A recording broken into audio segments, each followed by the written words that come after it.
नमस्कार, आप देख रहे हैं 9 भारत समाचार। 3 दिवसीय चिंतन शिविर का हुआ शुभारंभ। किसानों मजदूरों की समस्याओं पर हुई गंभीर चर्चा। भारतीय किसान यूनियन के तत्वावधान में एक 3 दिवसीय चिंतन शिविर का आयोजन पवित्र नगरी हरिद्वार में गंगा तट पर किया गया। शिविर के प्रथम दिवस में देश भर से आए किसान प्रतिनिधियों, कार्यकर्ताओं व बुद्धिजीवियों ने मौजूदा सामाजिक, आर्थिक और प्रशासनिक परिस्थितियों पर गंभीर मंथन किया। यादव ने कहा कि ग्रामीण क्षेत्रों में भूमि संकट गंभीर होता जा रहा है। छोटे किसान भूमिहीन हो चुके हैं। खेती लायक जमीन या तो बिक चुकी है या घरों में तब्दील हो चुकी है।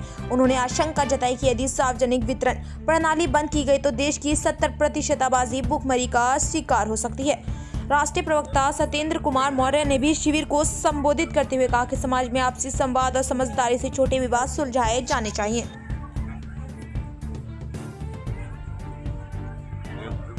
भारतीय किसान यूनियन श्रमिक जनशक्ति का राष्ट्रीय अध्यक्ष, आज हमारा चिंतन शिविर का पहला दिन। आज उत्तर प्रदेश के तमाम अलग अलग जनपदों से, गांवों से हमारी संख्या किसानों की आई हुई है। हमारी कोशिश रहती है कि गांव की जो समस्याएं हैं, जैसे वो सड़क की हो, बिजली की हो, पानी की हो, नहर सफाई की हो, खाद की कालाबाजारी की हो, छोटा पशुओं को लेकर की हो, ऐसे तमाम विभिन्न मुद्दों पर आज चर्चा हुई।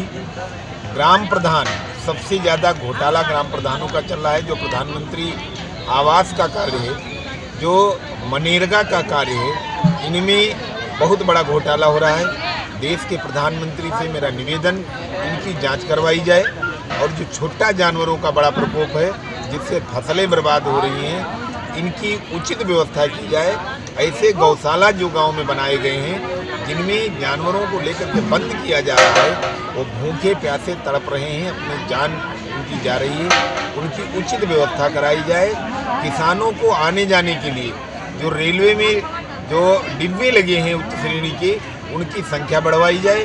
बिजली का जो निजीकरण का एक बड़ा मुद्दा है, पूरे देश में किसानों के बेटे आज बिजली विभाग में नौकरी कर रहे हैं, उनको प्राइवेट में सरकार देना चाह रही है। ऐसे तमाम मुद्दों को लेकर के आज हम लोगों ने जो चिंतन शिविर में चर्चा हुई।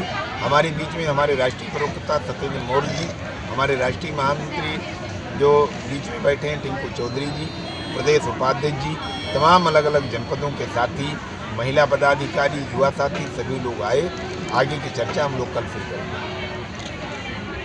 लोग एकत्र हुए और यहाँ पर आए हैं। चिंतन शिविर का उद्देश्य यह है कि जो देश की गंभीर समस्याएं हैं, जिस पर सरकार का ध्यान नहीं जा रहा है, उसकी ओर ध्यान आकृष्ट करना है। प्रमुख समस्या शिक्षा के क्षेत्र में है। गांव के जो विद्यालय हैं, उनमें लोगों का शिक्षा के प्रति विश्वास उठ रहा है। सरकारी विद्यालयों को छोड़कर लोग प्राइवेट विद्यालयों की ओर अपना मुँह कर रहे हैं और उसकी फीस नहीं अदा कर पा रहे हैं। उनके घर और ज़मीन बिक रहे हैं, उनकी स्थिति बहुत ख़राब होती जा रही है। हम चाहते हैं कि शिक्षा के स्तर में सुधार लाया जाए, गांव के स्कूलों का सुदृढ़ीकरण किया जाए, शिक्षा की व्यवस्था इतनी बेहतर होनी चाहिए और विद्यालय का जो परिसर है इतना अच्छा होना चाहिए कि प्राइवेट स्कूल को पीछे छोड़ दें, जिससे वो बच्चे शिक्षित होंगे और आगे रोजगार के लिए और नौकरी के लिए वो उन्मुख होंगे, तो उनको इधर उधर ताकना नहीं पड़ेगा और ये सरकार के सस्ते गल्ले की 5 किलो के राशन के चक्कर में उनको दर दर की ठोकर नहीं खानी पड़ेगी, वो अपने पैरों पर खड़े हो सकेंगे। दूसरा विषय है चिकित्सा के क्षेत्र में। मैं ये कहना चाहूँगा कि चिकित्सा के क्षेत्र में बहुत पीछे। मैं बाराबंकी जनपद का रहने वाला हूँ। मैंने देखा पूरे जिले के अंदर एक हार्ट का डॉक्टर नहीं है। इतना बड़ा अस्पताल, एक हार्ट का डॉक्टर नहीं, जबकि 10-15 लोगों में से एक न एक आदमी